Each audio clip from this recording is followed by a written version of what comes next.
It's me, the spookiest Rantsona. So today we're gonna talk about the Tree of Life. Yeah, that was the twist, it's the Tree of Life. In 2011, the movie came out to a fuck ton of praise as a transcendent experience.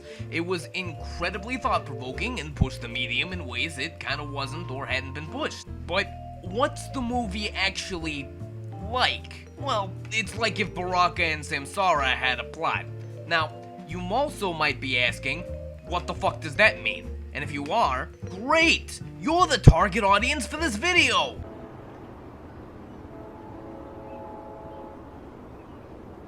Now, before we get into the Tree of Life, let's go into some stuff. Specifically, what people mean when they say film is a visual medium. That's the thing that everyone says when film is lots of other things too. Film is an audio medium as well, there's sound most of the time. Film is also a narrative medium, it's used to tell stories. But film's foundation is visual. Silent films didn't incorporate audio with film, and in the beginning, they didn't really incorporate narrative. Now, of course, film has changed a lot since then, but the foundation is still there. And that foundation is what people are sort of experimenting with. Using the language of film. So, what the fuck is that now? Well, why tell you when I can show? Yeah, I'm also gonna tell you, I'm just gonna be using the visual aid. So I'm gonna give you a real basic crash course on what I mean by the language of film. So we're gonna look at 2 shots from the movie I'm gonna talk about, and I'm gonna turn off the sound so you can get a better idea of the visuals, you know what I'm saying? Alright, y'all ready for this? Because I'm gonna ask a question afterwards, so you better be paying attention. Okay, 3, 2, 1, go.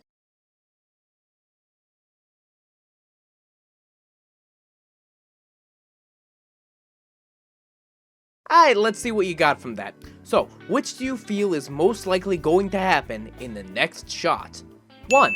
The kid shows off the dance routine he's been practicing to his family, gaining their admiration. 2. Brad Pitt grabs the kid by his collar to punish him for his disrespect. Or 3. The parents' conversation switches to politics, while the kids make funny faces at each other. Let's see what happens. Pretty obvious, right? It wasn't gonna be the other 2, was it? How did you know that? I mean, you didn't hear what was going on. They could have been saying anything. Well, let's look at the first shot. Something happens in this shot that every actor reacts to. Is it what this kid is doing? Obviously fucking not. But again, how do you know? Because the kid that did the thing is center frame. In fact, he's being framed by the rest of his family. Now, take a look at the relative sizes of the people in the family, thanks to the framing. The kid is looking kind of small and a little vulnerable, but Brad Pitt over here is taking up a lot of the frame, making him look kind of big, which makes him imposing for, Now, for another obvious question. There's definitely tension about the thing the kid said. Based on this next shot, who at the table is most affected by what the kid said? Is it this kid? No, it's this man. You know that because after the thing happened, it cuts immediately to his face taking up most of the screen. Cause? Effect. Now let's talk about how the camera moves. The first shot doesn't start with a lot of tension, so there's only a little bit of movement. But then we get to the second shot, and the camera moves a little bit more. There's a lot more movement pushing in. It feels tense. It gets more personal as the scene gets more dangerous. It moves where you might not want to be, closest to the action.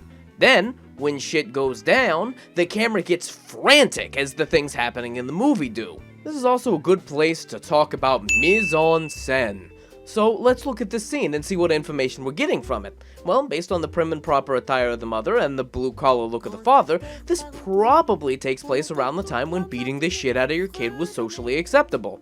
In the background, you've got a painting of a mesa, and on their plates they're eating like carrots, cornbread, mashed potatoes, so it probably takes place in America in the South. Also, based on the food and the lowish lighting, these guys are probably eating dinner. It's around dinner time. Mise-en-scène is all of these things. Set design, props, wardrobe, lighting, all of the bits and pieces that go into a scene, and also where everything is placed, where every character is in the frame, where the actors move in the frame, and even the fucking color palette. All of this is used to tell you what's going on in a scene. That's what we mean by the language of film. All this shit conveys meaning. So, the not obvious question I have for you is, can you tell a story using just film language? The short answer is yes. Long answer is yes, but you'll get an audience score on Rotten Tomatoes that looks like this. But yeah, it's been done before, a lot. My favorite examples of this are Beyond the Black Rainbow and Under the Skin, and I keep fucking talking about these goddamn movies. I'm just gonna get them out of my system next time. We're gonna talk about sci-fi movies in the next one. Spoilers. There we go, I wiped off my lens. I mean, it's autumn, but not autumn and I'm slowly falling in love with you, you know what I'm fucking saying? You probably do, thanks to the language of film. Anyway, a director who does a lot of the answering of the question that I just asked is Terrence Malick. He's a very interesting filmmaker with a very unique and distinct style. His films all are very much Malick films. He's probably the best argument for auteur theory working right now. Yeah, auteur theory is a can of worms I'm gonna open fucking later. He's also just generally one of the most interesting directors, like, ever. Honestly, you're gonna fucking love this. Terrence Malick got his start as a director in the New Hollywood era. Yeah, remember that? With a crime movie coming off the heels of the success of Bonnie and Clyde. Bonnie and Clyde is a very interesting movie that definitely revolutionized film for one very particular reason. Holy shit, what the fuck? Oh my god, they're killing the shit out of you. You can't show that shit in movies. Terrence Malick's movie was called Badlands, and it was essentially, what if Bonnie got fucking sick of Clyde? He followed this up with a film called Days of Heaven. Now, this is the one where Malick sort of started to find his style as a filmmaker. There was a lot more internal monologue pondering life, there was some more handheld camera shots, wide shots of wheat, lots of scenes with less focus on humans and more focus on objects like plants or just playing with children, but it still had a pretty structured narrative and was, well, approachable. Like it had a beginning, a middle, and an end, essentially. Now, his next film, that he didn't unfortunately get to make, was called Q. It was going to explore, well, life. The beginnings of it, at least. But then, he absconded suddenly to France for 2 decades. And nobody knows why. This is completely fucking true. I don't know why he actually went out, but I got an idea of why he came back. One day, while he was sitting on his porch, he noticed several nondescript children playing. The only sounds in the air were the chirping of birds and the buzzing of dragonflies and the song Way Down Texas Way. His vision started shaking wildly to express discontent. But then, everything went still when he looked at the grass on his lawn. He heard it whisper to him, "Film us, Terrence. Film us." He gripped at his leg until it bled, and even the narrator's accent changed. Eventually, he gave in and yelled out to his wife, Get my camera!" So then he came back and directed The Thin Red Line. This was a World War II movie that was a lot slower and had a lot more character introspection than just about anything that came out at the time. This is when Malick started to show off his Malickness to the world, and also showed everyone, in editing, you can just make a completely different movie than the one you shot. It gained some controversy from the big-name actors in it. John Travolta, George Clooney, John C. Reilly, and Adrien Brody, who were going to sell the movie, were mostly cut from it. Adrien Brody was especially pissed because he was going to be the fucking lead in the original movie, and almost all of his scenes were cut. In a 3-hour movie, he has like 2 lines of dialogue. And the producers went running their mouths off to Vanity Fair about how they worked with Malick on the movie in the early stages while he was still in isolation. Malick didn't want anyone to know about that shit, so he stripped their names from the credits and told them not to fucking show up at the Oscars. So you might be wondering, what the fuck? Well, okay, as far as the cuts go, John C. Reilly gave an interview with IndieWire last year that, well, probably sums up Malick better than I could possibly. He had this great line when he was calling to tell him that his scenes had gotten cut. "John, I just wanted to give you the heads up. I felt that some of the parts of the picture were like ice flows that separated from the main. And some of your scenes, well, John, they just floated off." John C. Reilly continues, "Terry, in my mind, is more of a philosopher than a filmmaker in a lot of ways. He doesn't have a lot of the same concerns on a set as a lot of the directors I've worked with do. If he could find that truth in a bird flying by, or in the drops of dew on a piece of grass, or in an extra, that's what he was gonna film that day. And he continued to chase that truth with his next film. Terrence went back to his concept for Q, and to do what he really wanted, he was going to need to make a movie that was entirely his. That's the movie of the day, The Tree of Life. So, it's a tough movie to describe, like, the plot of, but essentially it's a movie about a family. In the beginning, we hear one of the kids dies. It cuts between when the kid died immediately as the parents hear about that, and then a few years in the future, when the oldest kid is an adult, then we get to see the life and times of the family before the kid died. Also, there's a little bit of the beginnings of life on Earth with dinosaurs and fucking amoebas and shit. It's a ride. But that's not what the movie is about.